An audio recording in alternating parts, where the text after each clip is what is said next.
Bersama dengan kami kembali Mimbar Kristen Kementerian Agama edisi merayakan kemerdekaan Republik Indonesia ke-75 tahun. Berada di Gereja GBI Glow Fellowship Center, kami ingin melayani saudara dalam ibadah hari ini. Kibarkanlah sang merah putih. Saksikan dan ikutilah.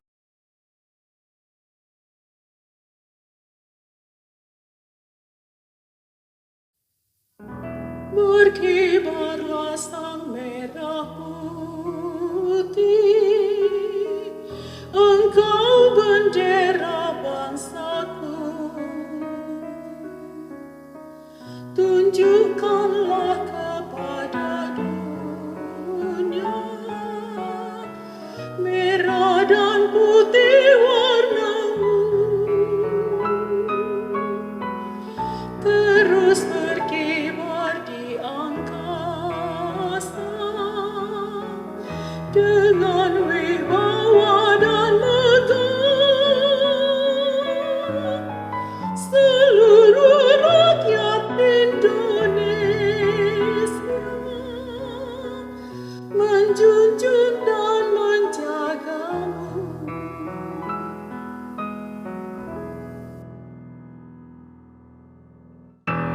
Berkibarlah terus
Shalom pemirsa Mimbar Kristen Kementerian Agama dan seluruh umat Kristen di Indonesia. Mari saat ini kita siapkan hati kita mau sembah Tuhan, kita angkat pujian ini bersama dan kita bersatu dalam doa. Kami bersyukur Tuhan untuk segala kebaikan Tuhan, untuk segala penyertaan-Mu dalam hidup kami. Kami merasakan Engkau sungguh baik bagi setiap kami Tuhan. Dan saat ini, saat yang indah ini, kami mau angkat pujian yang terbaik buat Engkau, penyembahan kami dari hati kami karena kami mengasihi Engkau. Ini pujian kami Tuhan dan kiranya Engkau disenangkan. Di dalam nama Yesus kami berdoa. Amin. Bila kau izinkan sesuatu terjadi, ku percaya semua untuk kebaikanku.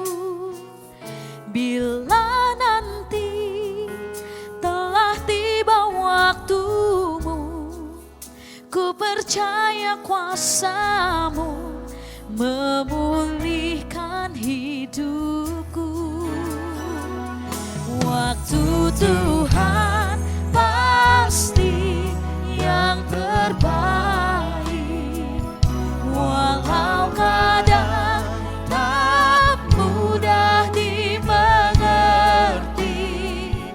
Lewati cobaan, ku tetap percaya waktu Tuhan pasti yang terbaik. Sungguh kami percaya Tuhan, waktu-Mu yang terbaik. Waktu Tuhan pasti yang terbaik, walau kadang tak mudah dimengerti. Lewati cobaan, ku tetap percaya waktu Tuhan pasti yang terbaik. Lewati cobaan,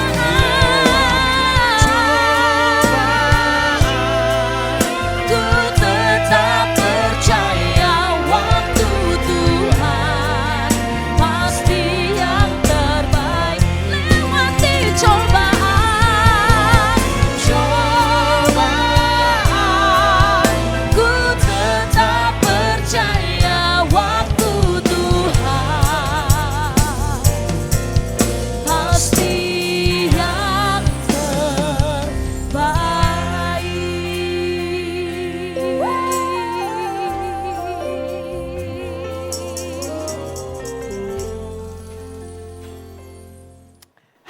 Haleluya, haleluya, haleluya. Pujian yang sangat indah karena memang waktu Tuhan, waktu yang terbaik, saudara. Kalau Tuhan sudah bekerja, saya percaya hal-hal yang indah, dahsyat dan luar biasa akan Tuhan nyatakan. Dan khususnya para pemirsa dari Mimbar Kristen Kementerian Agama dan umat Kristen seluruh Indonesia. Shalom bagi kita sekalian. Saya percaya berkat Allah Abraham, Allah Ishak, Allah Yakub, Allah yang kita kenal dan kita panggil dalam nama Yesus Kristus, Tuhan menyertai kita hari ini. Haleluya. Kita berdoa. Bapa, terima kasih. Kami sudah mulai dengan puji-pujian yang indah, dahsyat dan luar biasa. Dan Tuhan bertakhta atas puji-pujian umat-Mu. Karena itu saatnya kami buka hati bagi firman-Mu. Kami dalam keyakinan yang kuat. Nabi boleh banyak, agama boleh banyak, Rasul boleh banyak, Juru Selamat hanyalah Yesus Kristus Tuhan. Berbicaralah buat masing-masing kami. Sebab kami siap untuk mendengarkannya. Sembuhkan yang sakit Allah, kuatkan yang lemah. Beri penghiburan buat yang susah, bebaskan yang terikat, lepaskan yang terbelenggu, ulurkan tangan bagi yang membutuhkan mujizat. Sehingga pada saat ini bukan sekedar ibadah Mimbar Kristen Kementerian Agama biasa yang kami ikuti. Tetapi saat ini saat berkat, saat ini saat mujizat, saat ini saat lawatan Allah, saat ini saat perjumpaan kami dengan Yesus lewat roh dan firman-Mu. Di dalam nama Yesus kami berdoa, sama-sama kita percaya, katakan Amin. Haleluya. Pemirsa yang diberkati Tuhan, indah untuk menyapa saudara dalam mimbar Kristen Kementerian Agama dan umat Kristen seluruh Indonesia ini. Saya percaya ada berkat Tuhan yang spesial akan mengalir buat kita sekalian. Haleluya.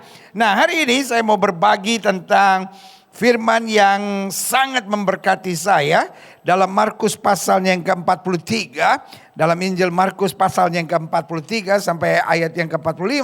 Dan kalau saya boleh beri judul khotbah saya hari ini atau renungan firman hari ini, yaitu hati hamba atau hati bos. Ya kan? Saya percaya Alkitab bilang Kristus datang untuk mencari dan menyelamatkan yang hilang. Dan Kristus datang bukan untuk dilayani, bukan untuk jadi bos, tetapi untuk melayani. Dia yang adalah Tuhan di atas segala Tuhan. Dia adalah Raja di atas segala Raja. Mengosongkan dirinya menjadi sama dengan manusia untuk dapat apa? Melayani.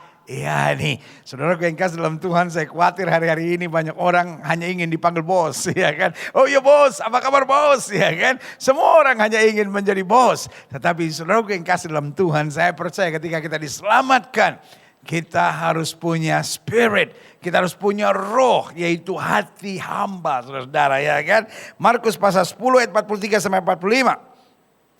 Tidaklah demikian di antara kamu.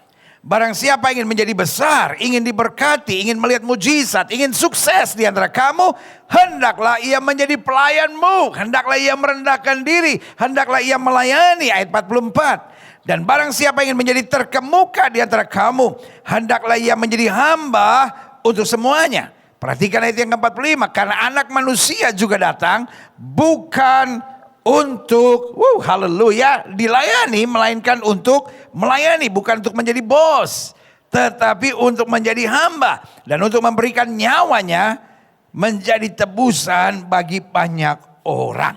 Nah, saudara yang kasih dalam Tuhan, saya pelajari kenapa dalam rumah tangga banyak ribut, kenapa dalam pelayanan banyak perpecahan, kenapa dalam pergaulan banyak akhirnya pertentangan.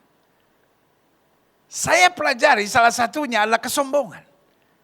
Orang-orang yang merasa dirinya bos, orang-orang yang merasa dirinya hebat, orang-orang yang merasa dirinya berhak untuk berkuasa, orang-orang yang merasa dirinya berhak untuk mengatur, memerintah, menghakimi semua orang.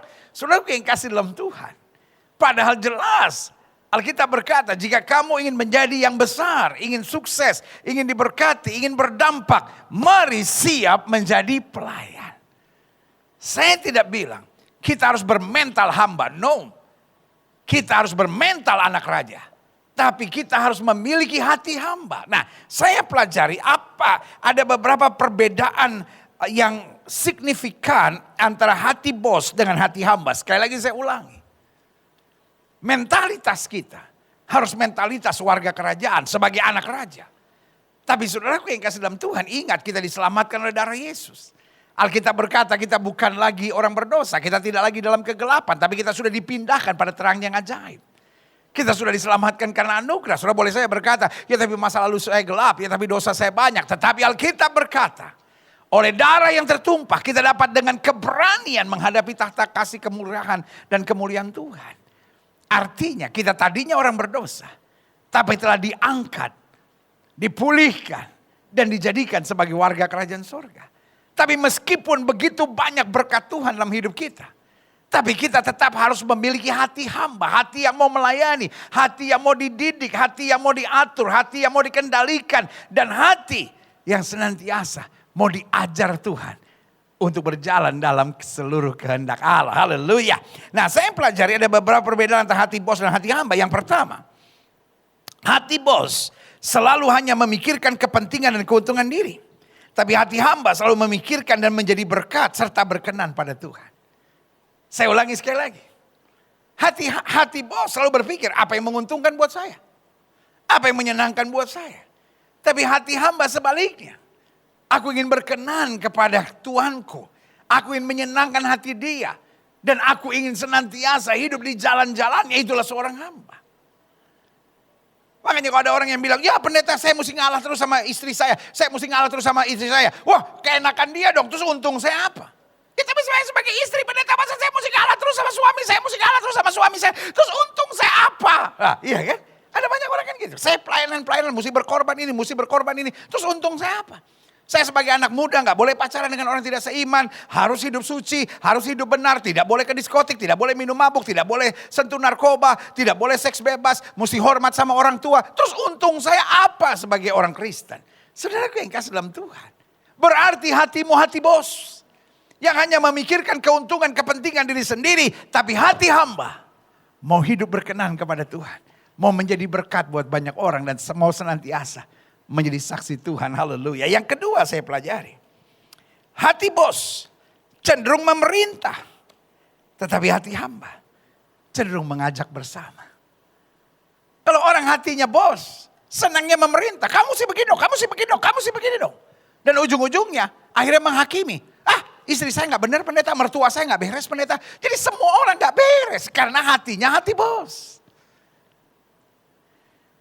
Tapi hati hamba, hati yang berbeda. Hati yang mau belajar mengerti orang lain.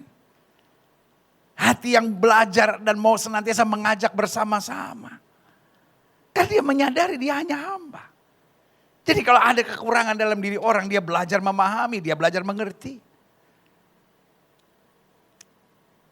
Yesus bilang sama Petrus, mari. Kapan Yesus bilang mari? Waktu ada goncangan angin sakal. Lalu kemudian Petrus berkata, jika engkau Tuhan, suruhlah aku berjalan di atas air ini. Yesus bilang mari. Petrus sempat berjalan di atas air, lalu kemudian tenggelam waktu dia rasakan tiupan angin. Apakah Yesus kemudian marah sama Petrus dan bilang, itu nganape katula Petrus. Artinya nganape hukuman Petrus. Karena kamu terlalu kepala batu, kamu sok tahu, sok jago, sok pintar. No. Yesus mengangkatnya, Yesus menolong, Yesus mengerti, bukan menghakimi, bukan kemudian memerintah. Tapi justru menyelamatkan. Kalau kau lihat ada kekurangan pada istrimu, kau lihat kekurangan pada suamimu, kau lihat kekurangan pada orang-orang sekitarmu, apakah kau hanya memaki, memerintah, menyerang, lalu kemudian mengatakan, oh ini gak beres, ini gak benar, atau sebaliknya, engkau mengajak bersama, engkau menolong, engkau menguatkan. Bukankah Kristus memberikan kepada kita hati hamba dan bukan hati bos? Yang ketiga saya pelajari. Apa perbedaan antara hati hamba dengan hati bos? Yang ketiga, hati bos cenderung menyalahkan dan menjatuhkan. Hati hamba cenderung menolong dan mengangkat. Pak, istrimu pasti ada kekurangannya. Ibu, suamimu pasti ada kekurangannya. Orang tua, anak-anakmu pasti ada kekurangannya. Mertua-mertua, menantumu pasti ada kekurangannya. Menantu-menantu mertuamu pasti ada kekurangannya. Pertanyaannya kalau kita lihat di sekitar kita. Ada orang yang dalam kekurangan, ada orang yang dalam kelemahan, ada orang yang dalam kesalahan. Apakah kita senang menuding-nuding dia? Apakah kita senang memaki-maki dia? Apakah kita senang menghakimi dia kemudian menyingkirkan dia? Atau sebaliknya, kita punya hati hamba yang cenderung mau menolong, mau menguatkan, mau mendoakan, mau mengangkat. Saudaraku yang kasih dalam Tuhan. Yesus disalib. Doanya luar biasa, berkata, Bapa ampunilah mereka. Sebab mereka tidak tahu yang mereka perbuat. Siapkah kita bermental anak raja sebagai warga kerajaan, tapi pada saat yang bersamaan berhati hamba? Saya percaya orang-orang yang hati hamba, rumah tangganya bahagia. Karena rumah tangga yang bahagia bukan hasil sebuah kesempurnaan, tapi rumah tangga yang bahagia alhasil sebuah kedewasaan dan saling pengertian. Suamimu ada kekurangannya, istrimu ada kekurangannya, orang di sekitarmu, masyarakat di sekitarmu ada kekurangannya. Tapi kalau kita lihat orang penuh kekurangan lalu kita maki, kita hakimi, kita salahkan, kita singkirkan. Saudara yang kasih dalam Tuhan, bukankah hidup kita selalu akan menjadi batu sandungan dan tidak akan pernah menjadi berkat? Pemirsa televisi yang penuh dengan berkat Tuhan. Saya percaya hari ini tidak kebetulan kita ada dalam mimbar Kristen Protestan ini. Dan secara khusus dari mimbar Kementerian Agama dan umat Kristen seluruh Indonesia. Biarlah hari ini kita disadarkan, Tuhan betul saya sudah diselamatkan, betul Yesus sudah mati buat saya, betul dosa saya sudah diampuni dan biarlah sekarang saya mau memiliki hati hamba. Mental sebagai anak raja, mental sebagai warga kerajaan, tetapi tetap menjaga hati ini sebagai hati hamba yang diselamatkan oleh anugerah dan kasih karunia Tuhan Yesus. Ada banyak masalah terjadi bukan karena suamimu gak beres, bukan karena istrimu gak beres. Bukan karena orang di sekitarmu gak beres, karena we are not living in Eden yet. Kita memang belum tiba di sorga. Di sekitar kita masih banyak ketidakberesan, tetapi kita dipanggil untuk jadi terang. Kita dipanggil untuk jadi berkat, kita dipanggil untuk mengangkat, kita dipanggil untuk memberi damai, kita dipanggil untuk menghadirkan shalom sorga. Di tengah-tengah dunia ini makanya doa kita berkata, Bapa kami yang di surga, dikuduskan namamu, datanglah kerajaanmu. Dan bagaimana kerajaan Tuhan datang? Lewat kehadiran kita. Bukankah Alkitab berkata, kamulah terang dunia. Bukankah Alkitab berkata berbahagia orang yang membawa damai, karena mereka akan disebut anak-anak Allah. Haleluya. Wow, puji Tuhan. Dan selanjutnya saya pelajari yang keempat. Apa perbedaan hati hamba dengan hati bos? Hati bos selalu mau bersaing, mau berkompetisi karena dasarnya adalah iri hati. Tapi hati hamba selalu mau memberkati dan membahagiakan. Saudara yang kasih dalam Tuhan. Dunia ini penuh dengan orang-orang yang iri hati. Penuh dengan dengki. Gak bisa lihat orang lain lebih sukses. Gak bisa lihat orang lain lebih maju. Wah, kalau perlu difitnah. Kalau perlu digosipkan, disebarkan isu-isu, dikirimkan hoax-hoax yang menyerang. Izinkan saya mengingatkan buat setiap pemirsa sekalian. Kalau ada saudara yang hari-hari ini sedang dikhianati, sedang difitnah, sedang ditebarkan isu-isu yang sangat buruk dan menyakitkan. Engkau tidak usah balas. Karena hidup kita bukan ditentukan oleh isu manusia. Manusia boleh mereka-rekakan yang jahat, Allah mereka-rekakannya untuk kebaikan. Tapi hari ini kita mengerti. Di sekitar kita masih banyak orang iri, di sekitar kita masih banyak orang yang mungkin mengecewakan, menyakitkan hati kita. Tetapi Tuhan mampu merubah kutuk menjadi berkat. Biarlah hati kita hati bos. Hati kita bukan lagi hati bos maksud saya. Biarlah hati kita tetap hati hamba. Apa artinya hati kita hati hamba? Ketika kita disakiti, kita bukan membalas. Ketika kita disakiti, kita belajar. Ketika kita disakiti, kita berserah kepada Tuhan. Ketika kita disakiti, kita tetap beriman. Ketika kita disakiti, kita tetap bergaul dengan firman. Untuk makin dekat dengan Tuhan. Karena kita tahu hanya dekat dengan Tuhan. Hidup kita tenang. Daud bilang, melewati lembah kekelaman, aku tidak takut bahaya. Gadamu dan tongkatmu yang menjadi penghiburan bagi aku. Ketika kita disakiti, iblis senang mengintimidasi kita. Supaya kita lari dengan narkoba, kita lari dengan seks bebas, kita lari dengan keputusan-keputusan yang nekat dalam hidup kita. Sambil berkata, sudah kue sera-sera, whatever will be lah, apa yang terjadi, terjadilah. Tetapi anak-anak Tuhan tetap berserah kepada Tuhan. Anak-anak Tuhan tetap hidup dalam kasih, anak-anak Tuhan tetap hidup dalam pengharapan, anak-anak Tuhan tetap hidup dalam iman, anak-anak Tuhan tetap hidup dalam semangat, anak-anak Tuhan tetap hidup dalam sukacita. Karena kita tidak akan membalas yang jahat dengan yang jahat. Karena firman Tuhan ajarkan seorang tampar pipi kirimu, berikan juga kepadanya pipi kananmu. Artinya membalas yang jahat dengan yang jahat tidak pernah menyelesaikan persoalan. Tetapi memberkati orang yang merancangkan yang jahat buat kita, itu mengangkat kehidupan kita masuk pada dimensi rohani. Sehingga kita mengalami tuntunan firman dan Roh Kudus yang luar biasa. Wow. Buat saya satu kehormatan untuk berbicara buat pemirsa TVRI yang penuh dengan berkat Tuhan. Dan saya percaya betul hari ini.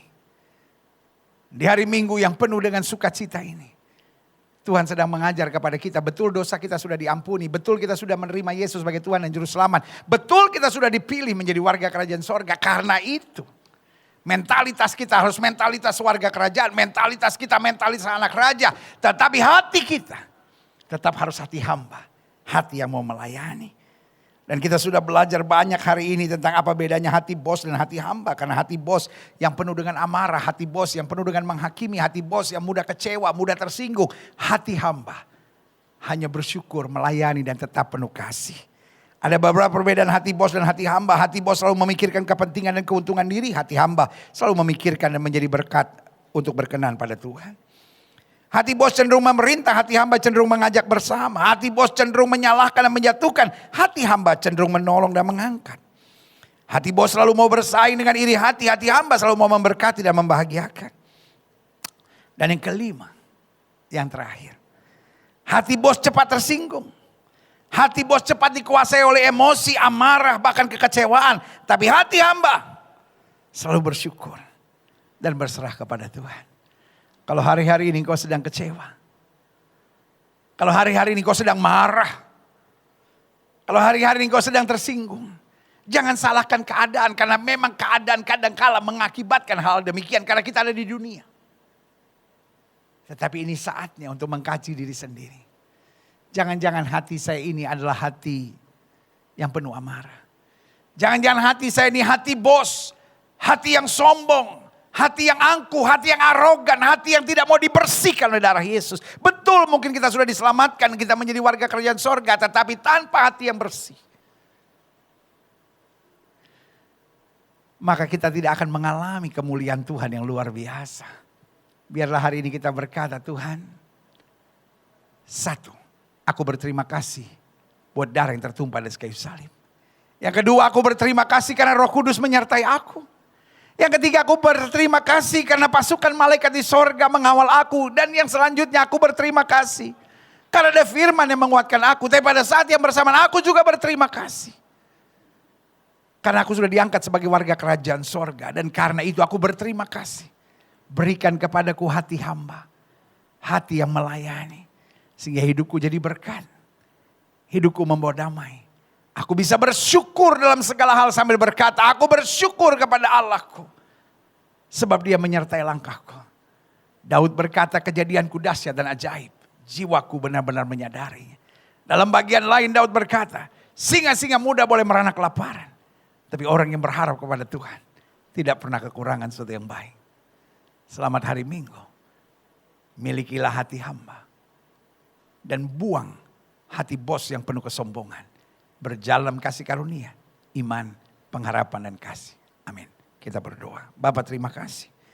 Buat kasih karuniamu, buat berkat-berkatmu, buat rahmatmu, buat segala kebaikanmu dalam kehidupan kami.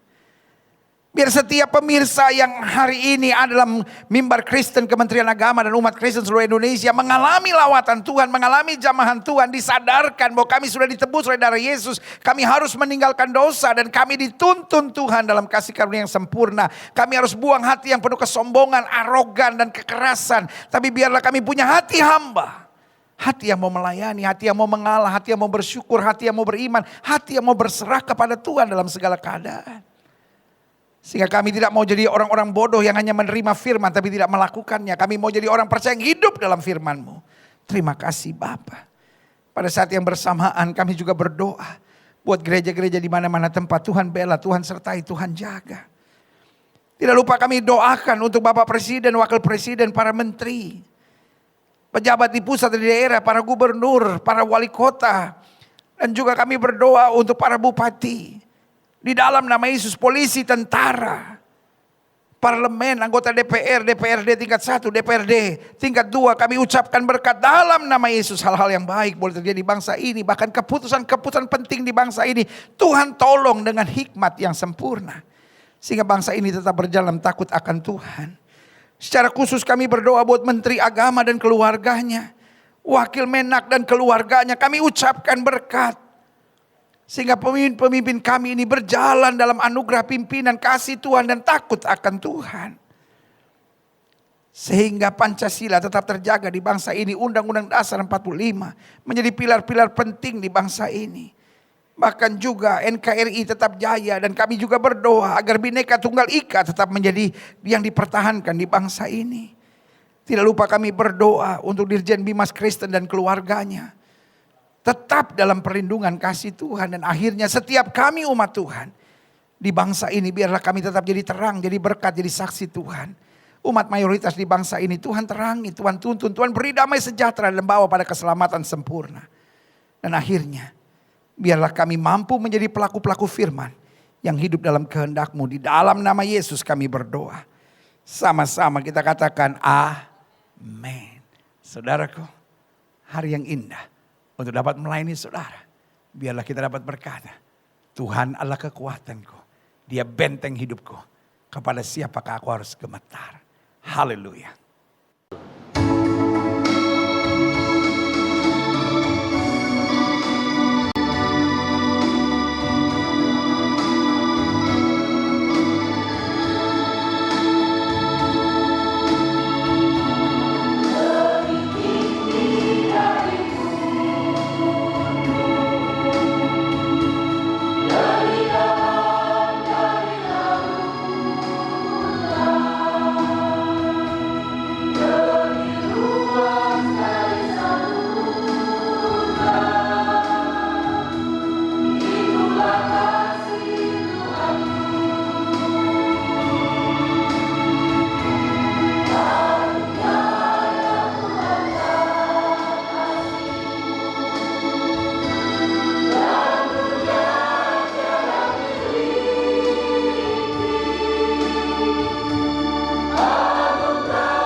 Pelayanan Mimbar Kristen Kementerian Agama edisi hari Minggu tanggal 16 Agustus tahun 2020 telah selesai dilaksanakan.